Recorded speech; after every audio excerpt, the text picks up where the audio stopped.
Kolkata two Siliguri যাওয়ার পথে কত টাকা টোল লাগছে এবং রাস্তার কন্ডিশন বা কোন রাস্তা দিয়ে গেলে সুবিধা হবে শিলিগুড়ি যেতে, কখন বেরোলে ঠিক সময় আমরা শিলিগুড়ি পৌঁছতে পারবো, রাত্রিবেলায় নাইট ড্রাইভ করাটা কি সত্যি কি সেফ, আর তাছাড়াও থাকছে ফারাক্কার বিশাল জ্যাম কিভাবে আমরা স্মুথলি কাটিয়ে আমরা ফারাক্কা ব্রিজ ক্রস করলাম, সমস্ত রকম তথ্য আমাদের এই ইউটিউব চ্যানেল সরকার লাইফস্টাইলের নতুন ভিডিওতে দেওয়া আছে।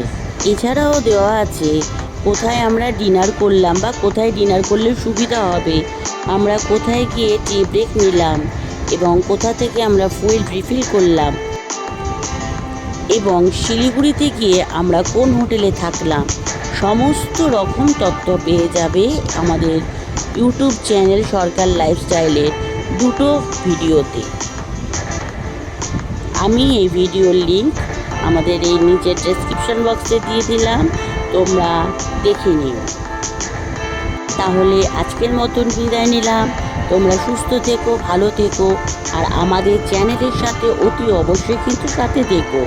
আর আমাদের ভিডিও থেকে কোনো ইনফরমেশন যদি তোমরা পেয়ে থাকো তাহলে প্লিজ একটু লাইক, শেয়ার এবং সাবস্ক্রাইব করে দিও, কেমন?